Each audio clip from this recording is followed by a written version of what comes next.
किसी भी लोकतंत्र में विपक्ष का संख्या बल अगर बढ़ता है, मतलब उसके नंबर बढ़ते हैं सदन में, तो माना जाता है कि आम आदमी के मुद्दे अब संसद में ज्यादा उठेंगे। विपक्ष का काम ही यही है। लेकिन इस देश का दुर्भाग्य ही कह सकते हैं कि यहां का विपक्ष अपने बढ़े हुए संख्या बल यानी नंबर्स का इस्तेमाल सिर्फ और सिर्फ नरेंद्र मोदी के खिलाफ माहौल बनाने और हंगामा करने में इस्तेमाल करता दिख रहा है। और मुद्दा नहीं मिल रहा है तो आए बाएं साएं बोलकर हंगामा कर रहा है। कल के बजट ने तो लगता है सिर्फ विपक्ष के अरमान ही नहीं तोड़े, बल्कि उसे और डिरेल कर दिया है। विपक्ष क्या मुद्दा उठा रहा है, या यूं कहिए कि किन विषयों को मुद्दा बना रहा है, कैसे भ्रम की पॉलिटिक्स चरम पर ले जा रहा है, यह देखकर समझ नहीं आता कि माथा पीटे की क्या करें। अब विपक्ष की हालत देखिए कि कल से आज तक में विपक्ष का फोकस ही क्लियर नहीं है बॉस। पहले इन्होंने कहा कि मोदी किसी को खुश नहीं कर पाएंगे, सरकार गिर जाएगी। अब कह रहे हैं मोदी ने तो सिर्फ 2 लोगों को खुश करके सरकार बचाई। पहले बोले मोदी ने बेकार बजट दिया देश को, फिर बोले कांग्रेस के मैनिफेस्टो से कॉपी करके बजट बनाया। तो फिर बेकार कैसे, यानी आपका मैनिफेस्टो बेकार था। कभी बोले दिल्ली में कांग्रेस बोली कि बिहार को सब दे दिया, और पटना में कांग्रेस बोल रही है कि बिहार को तो कुछ नहीं मिला। अरे मन तो बनाओ, दिल्ली में कुछ सब दे दिया और पटना में बोल रहे हो कि कुछ नहीं मिला। कभी बोल रहे हैं कि विपक्ष शासित राज्यों को कुछ नहीं दिया, कभी बोल रहे हैं कि विपक्ष शासित राज्यों का नाम नहीं लिया बजट में। मतलब 3 इडियट फिल्म का वो प्रोफेसर नहीं था जो पूछता है कि कहना क्या चाहते हो, वही वाला हाल पब्लिक को लग रहा है इन लोगों का कि क्या कहना चाह रहे हो भाई। इंडी गठबंधन के विरोध का लेवल देखिए कि अब विरोध इस बात का कर रहे हैं ये लोग कि बजट में किस किस राज्य का नाम नहीं लिया। मतलब ऐसा लग रहा है कि ये विपक्ष के नेता नहीं बल्कि बारात में शामिल वो फूफा हैं जो इस बात पे नाराज हो गए कि शादी के कार्ड में उनका नाम क्यों नहीं लिखा गया। ये तो लिख दिया गया शादी के कार्ड में कि मेरे मामा की शादी में जलूल जलूल आना, लेकिन मेरा नाम नहीं लिखा, इसी पे नाराज है। और ये वही लोग हैं जो अभी यूपी में नाम पूछे जाने का विरोध कर रहे थे। तब इनको नाम नहीं, काम से मतलब था कि नाम क्या जानना है जी, कांवड़िए को बोलो जहां मन वहां बैठ के खाए। आज इनको नाम की इतनी चिंता हो गई कि राज्य में सारी योजनाएं लागू भी हो रही हैं, तो भी हंगामा इस बात पर है कि बजट में हमारा नाम क्यों नहीं लिया हमारे राज्य का। खैर, नाम नहीं लेने वाले आरोप का भी पूरा सच बताऊंगा। इनके राज्यों को कुछ नहीं दिया, 2 राज्यों को सब दे दिया, इसका भी फैक्ट्स के साथ अभी सच बताऊंगा। लेकिन पहले देख लीजिए कि आज संसद में कैसे हंगामा हुआ। बजट का विरोध करते हुए इंडी गठबंधन के नेताओं ने संसद परिसर में प्रदर्शन किया। राहुल गांधी, सोनिया गांधी सब पहुंचे हुए थे, अलग अलग राज्यों के सांसद रहे।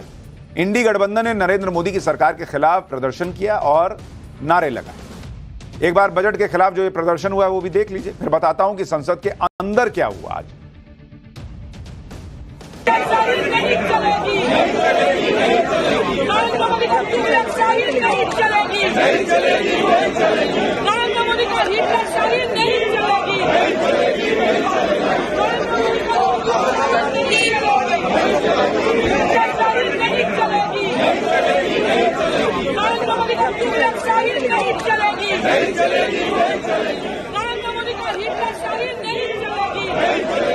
समर्थन मूल्य किसान को न मिल करके जो अलायंस पार्टनर जो सरकार बचा रहे हैं उन्हें समर्थन मूल्य सरकार दे रही है।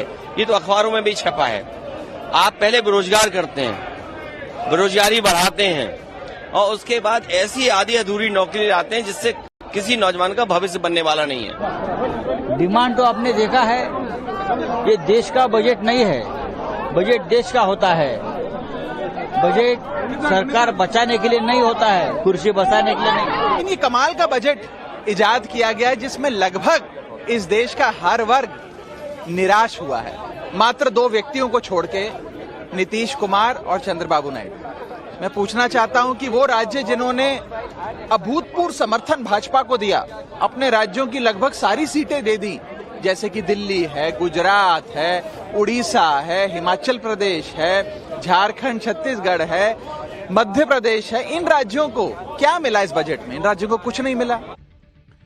अभी आपको जब फैक्ट्स बताऊंगा तो आपके मन में भी सवाल आएगा कि बॉस इस देश का विपक्ष किस लेवल पे जा रहा है। ये लोग सच बोलेंगे कभी या नहीं बोलेंगे। लेकिन पहले यह देखिए कि इंडी गठबंधन ने आज संसद परिसर के गेट पे प्रदर्शन किया, जिसकी वजह से विवाद भी हो गया। कई सांसदों ने लोकसभा स्पीकर से इस बात की शिकायत की। कहा कि ये लोग मुख्य दरवाजे पे सांसदों को रोक रहे हैं भाई। लोकसभा स्पीकर ने इस बात पे नाराजगी भी जताई, कहा कि ये विरोध नियोजित तरीके से किया जा रहा है।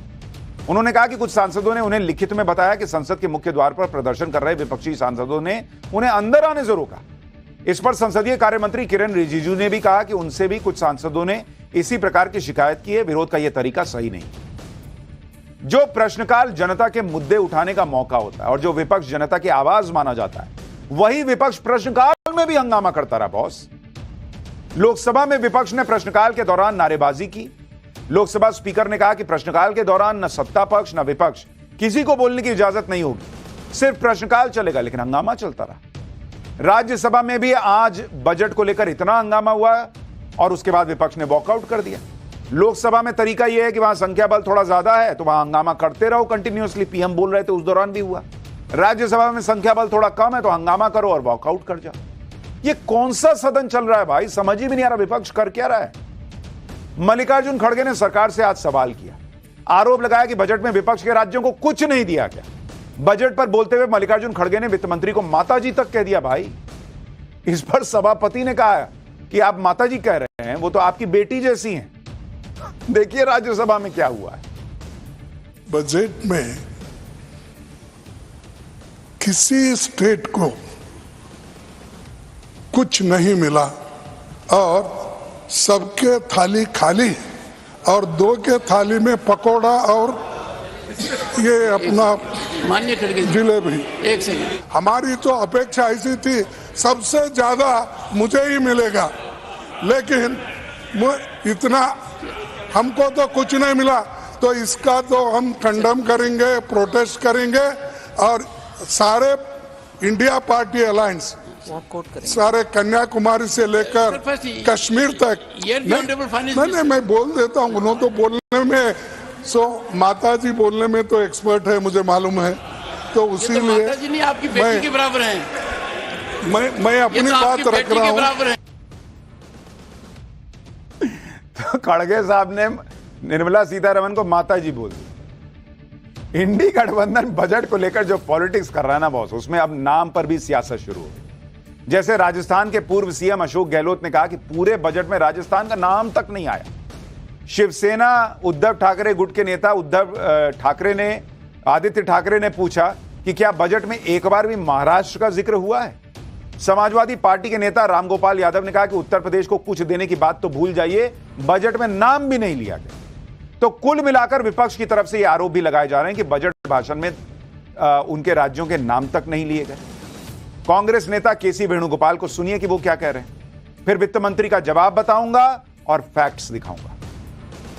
In her entire 1 hour and 40 minutes budget speech, he has not even spelled some of the major states, including Maharashtra, Haryana, Jharkhand, Uttar Pradesh. That is why we are mentioning that. Congress नेता केसी वेणुगोपाल ने जिन राज्यों के नाम लिए उनमें से ज्यादातर में बीजेपी या बीजेपी गठबंधन की सरकार है, लेकिन वो राज्य तो कोई विरोध नहीं कर रहे, लेकिन कांग्रेस अपनी अजब पॉलिटिक्स खेल रही। इसी पर आज राज्यसभा में वित्त मंत्री ने विपक्ष के आरोपों का जवाब दिया, लेकिन जब वित्त मंत्री ने जवाब देना शुरू किया तो विपक्ष ने शेम शेम के नारे लगाते हुए वॉकआउट कर दिया। ना इनको प्रधानमंत्री का भाषण सुनना है, ना इनको वित्त मंत्री का जवाब सुनना है।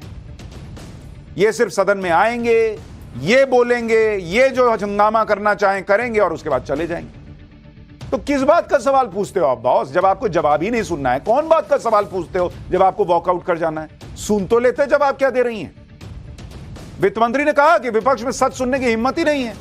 उन्होंने तो अभी बोलना भी शुरू नहीं किया, उससे पहले ही विपक्ष सदन छोड़कर भाग रहा है। सुनिए राज्यसभा में क्या बोला वित्त मंत्री ने। Sir, thank you for giving me an opportunity to respond. Much before I respond, they would like to make a lot of noise and go away. In the true spirit of democracy, they don't even want.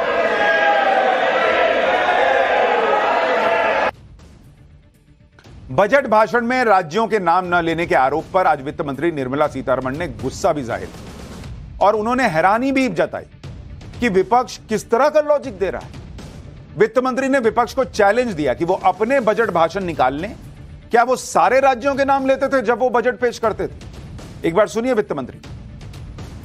This is a deliberate attempt of the opposition parties led by the Congress party to give an impression to the people, oh, nothing has been given to our states, it's only been given to 2 states.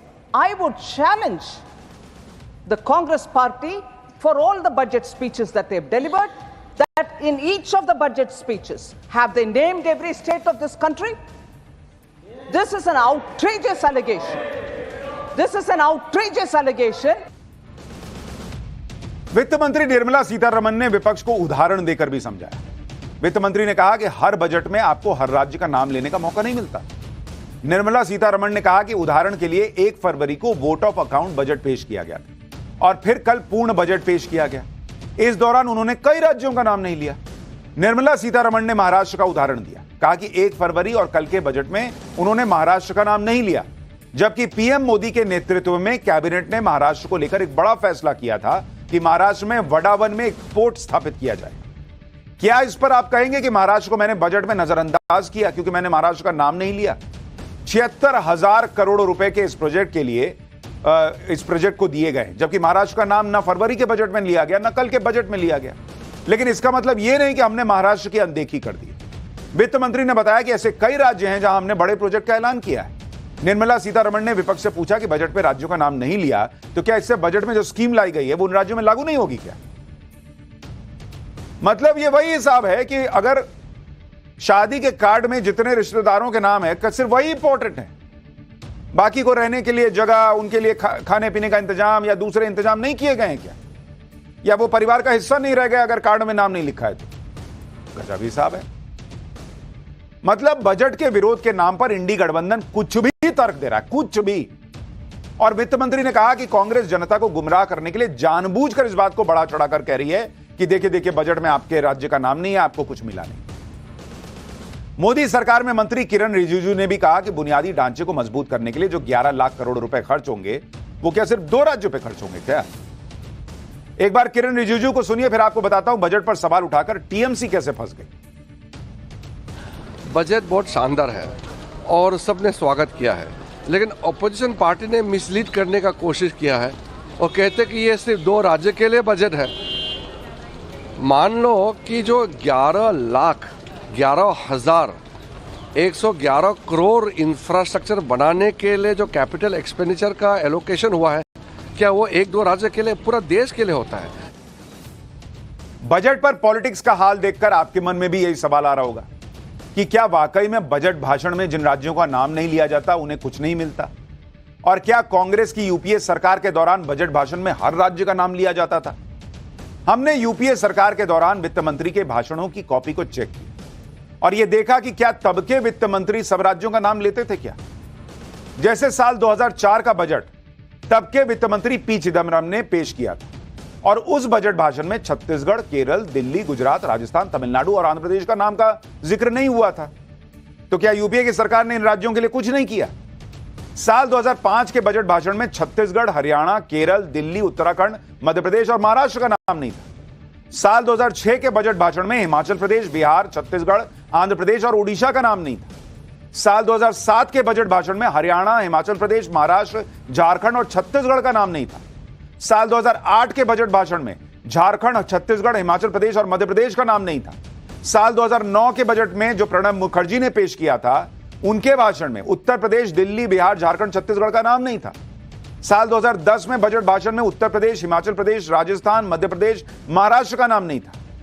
इसी तरह हर budget भाषण में कई राज्यों के नाम नहीं होते जिनका जिक्र भाषण में नहीं होता। तो क्या मान लें कि यूपीए ने अपने बजट भाषण में इन राज्यों का नाम नहीं लिया तो इन राज्यों को साइड कर दिया था, इनकी अनदेखी कर दी थी, इन राज्यों में कोई योजना नहीं लागू हुई थी यूपीए के जमाने में? कैसी बात कर रहे हैं बॉस ये लोग? इनको सब पता है कि क्या होता है नहीं होता है, ये पब्लिक को गुमराह कर रहे हैं। और यही वजह है कि आज वित्त मंत्री ने कांग्रेस को चैलेंज दिया कि बॉस अपने समय का बजट भाषण उठाओ और देख लो। विपक्ष की नाम वाली पॉलिटिक्स का सच क्या है वो तो आपने देख लिया। बजट को लेकर जो एक और आरोप लगाया जा रहा है कि सारा पैसा बिहार और आंध्र प्रदेश को दे दिया, सारा पैसा बिहार और आंध्र प्रदेश को दे दिया। यह देश का बजट नहीं, बिहार और आंध्र प्रदेश का बजट बताया जा रहा है। इस आरोप की सच्चाई भी आपको बताता हूं और बेसिक सी बात अगर आप देखेंगे तो आपको समझ में आ जाएगा कि इनके आरोप में कितना बड़ा छेद है। अगर आप देखेंगे कुल बजट जो पेश किया गया उस कुल बजट की राशि कितनी है? कल वित्त मंत्री ने जो बजट पेश किया वो 48 लाख करोड़ से ज्यादा का है, 48 लाख करोड़ से ज्यादा का, 48.21 लाख करोड़ का बजट कल वित्त मंत्री ने पेश किया है। बजट भाषण में जो घोषणा है, जो बजट भाषण में बिहार का जिक्र हुआ और आंध्र प्रदेश का जिक्र हुआ, उसका सिर्फ ले रहा हूं। बिहार के लिए क्या बोला उन्होंने? बिहार के लिए कहा 59,000 करोड़, ठीक है। इसी तरह से आंध्र प्रदेश के लिए कहा 15,000 करोड़, ठीक है, मान लिया, ये उन्होंने कहा। इन दोनों को अगर आप जोड़ दीजिएगा तो ये टोटल बैठता है 74,000 करोड़। अब किसी को भी, ये तो बेसिक मैथ्स किसी को भी समझ में आएगा कि अगर 48 लाख करोड़ का बजट है और बजट भाषण में जो जिक्र किया गया जिस पे लोग छाती पीट रहे हैं 74,000 करोड़ बैठता है, 74,000 करोड़, तो बॉस बाकी का 47 लाख करोड़ रुपया से ज्यादा की जो रकम है वो हवा में चली गई। अगर बिहार और आंध्र प्रदेश को खाली बजट का हिस्सा दे दिया गया है तो 48 लाख करोड़ क्या बिहार और आंध्र प्रदेश को गया हुआ दिख रहा है? ये जो टोटल आप देख रहे हैं बिहार और आंध्र प्रदेश का जो जिक्र हुआ है ये कुल बजट का 1.53% है, 1%, 1.5% है। क्या बात कर रहे हैं? इन लोगों को पता नहीं है सब।